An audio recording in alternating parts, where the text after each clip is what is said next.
everyone, I'm Lindsay Witton. I am a registered social worker and I'm also a psychotherapist, and I am the psychotherapist who practices here at Vital. Great, Lindsay. Can you tell us where you're from and where you did your education? Yeah, sure. So I'm actually born and raised in Toronto in the East End.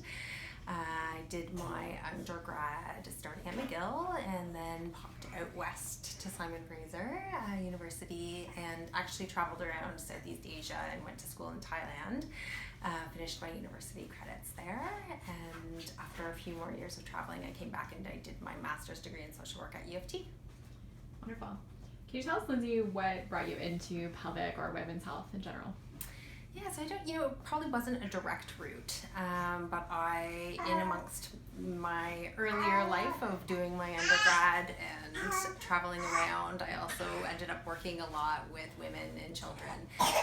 Did a lot of nanny work, and I found that in that work I actually ended up spending a lot of time with moms with really young children, and a lot of the support that I was doing was not only childcare, but also actually supporting and coming to know more about the lives of moms. So it was really good to kind of early training. This is my little one on the floor over here for my own motherhood journey, and also for supporting clients with their journeys as well. So I think that's kind of earlier on what got me interested, and then I was lucky enough to, through my master's degree, actually get some work placements in women's perinatal mental health. And it's an area like women's pelvic floor health or pelvic health that unfortunately hasn't got the attention that it deserves. So it's sort of been more marginalized, women's mental health, and so there's definitely a need, and it's a great group to work with, women who are who are pregnant or in their early parenting days.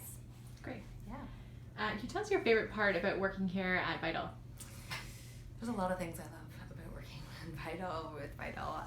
I think probably the main one is I love the group here. I love the women that work here. I actually was kind of set up with Hannah through a shared client. So a client that I was seeing for psychotherapy was also seeing her for pelvic floor physiotherapy. And this client said to me, she said, you have to meet Hannah. You guys are going to just connect instantly. So of course we did meet and we did connect instantly.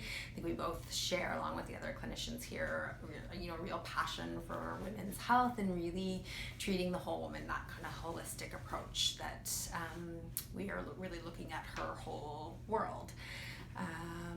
So that's really what got me connected here and what keeps me wanting to work here and loving the work that I do here.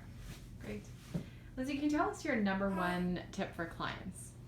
So I don't know if it would be my number one tip, but certainly something that comes up a lot working with women with very young children is the piece of being able to ask for help. So there's sort of that idea out there that women and mothers should be able to kind of do it all. It's that super mom myth that's so prevalent right now, and oftentimes there are both internal and external challenges or barriers that get in the way of asking for help, whether that's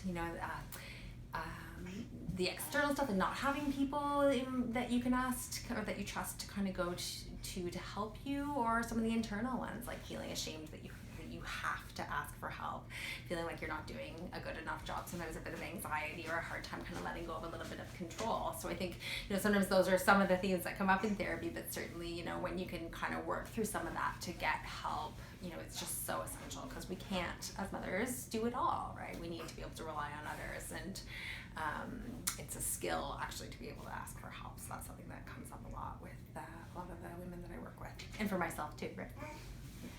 Wonderful. And lastly, Lindsay, just to get to know you a little bit better, I'm curious to know, what is the last photo that you took on your cell phone? So my phone's right here. I will quickly check for you. This is like a phone from like 15 years ago. So let's see. So it's a screenshot of a restaurant by my house that is doing Kids Eat for free on March break, and they have kids events starting at 5 o'clock. So I saved that so that we could go to kids trivia, because they actually have a playroom in the back of the restaurant. Amazing. Awesome. Thanks so much for your time, Lindsay. Thank you. Thanks for letting us get to know you a little bit better. Awesome.